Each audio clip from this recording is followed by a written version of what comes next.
What's up? I'm Mal of the Inbetweeners, and today we're talking about how we budget for our holiday gifts. This year, Canadians are already looking to spend about 30% more than they did last year, and millennials out of any age group are spending the most at about $1,700 around the holidays. So today we're talking about how we budget for the holidays.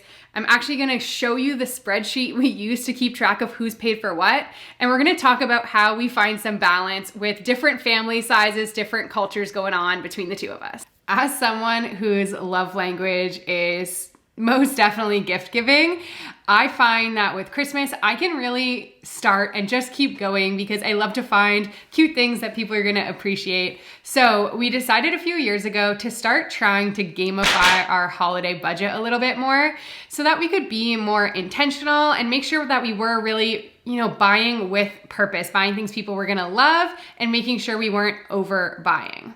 We don't really micromanage our budgets in any part of our life. So we decided to approach our holiday spending the same way. So we set a loose budget or goal of staying under $1,000 with our presents.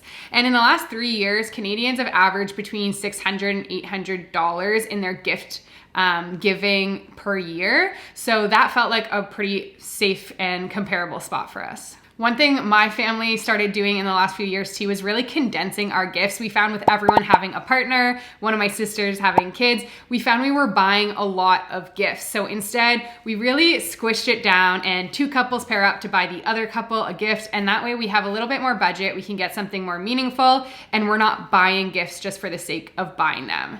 But that also meant there's a lot of budget sharing going on. So I'm gonna show you guys the spreadsheet that I use to track who we've bought for, who owes who, and all that good stuff.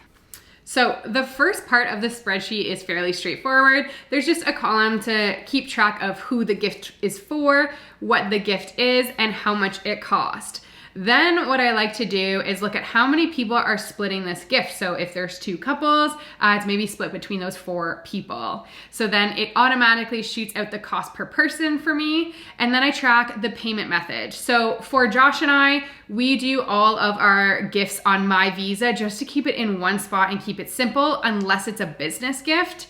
And then with my siblings or my parents, sometimes they're paying. So I like to track who's paying.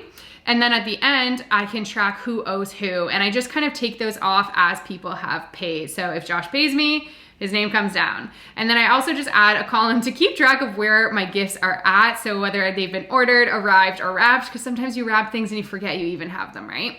So that's kind of how the spreadsheet works. And it works really well for us to help figure out exactly how much we've spent along the way too.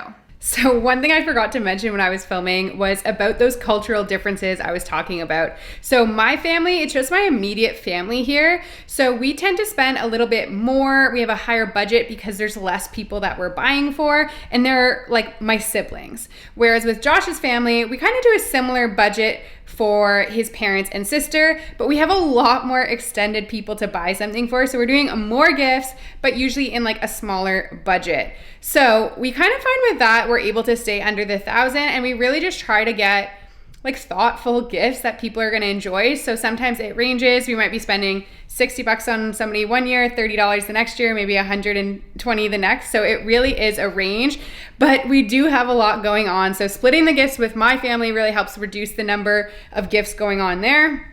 And then with Josh's, we all just kind of agree on price points, especially so everyone can be comfortable. Nobody likes like buying someone a $20 gift when they've got you a $100 gift. It can just be weird sometimes. So that's kind of how we navigate that. By the way, if you actually want a copy of the spreadsheet that we use, we've included a link to download it for free in the description. When we're done spending for the season, it's really easy to get everyone paid. No chasing down receipts or trying to figure out who owes who. The other option, if you don't want to use the spreadsheet, is using an app like Splitwise. But I've personally found the trouble with apps like these is you usually have to have all the people involved in purchasing in the app for it to work. Whereas with the spreadsheet, I can do all my own math. And I also like it because I can kind of be the keeper of presents and keep track of everything that I'm buying, but nobody's gonna see the gifts that other people are getting. And then the most fun question is, where do we actually get the money for our holiday budgets?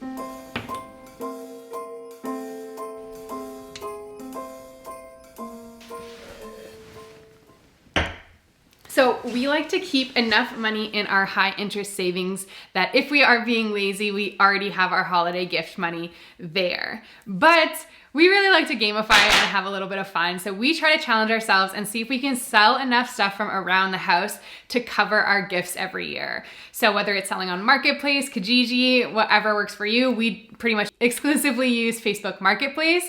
You can see if you can balance out that tally, and it's kind of a fun way to purge things that you're not using anyways.